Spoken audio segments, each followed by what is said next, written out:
Welcome back to another technical deep dive here in the debug zone.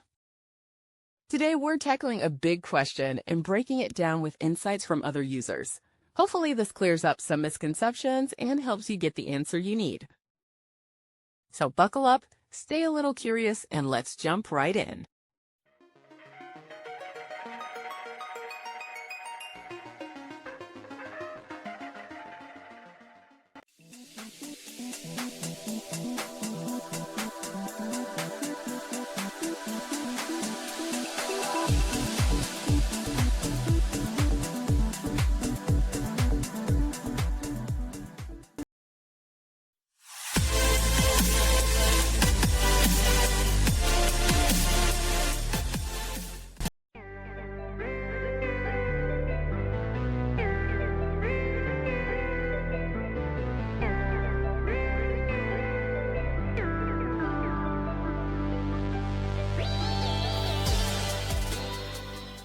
And that's a wrap.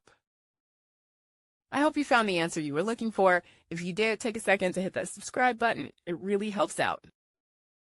And let me know in the comments which solution worked best for you. See you next time in the debug zone.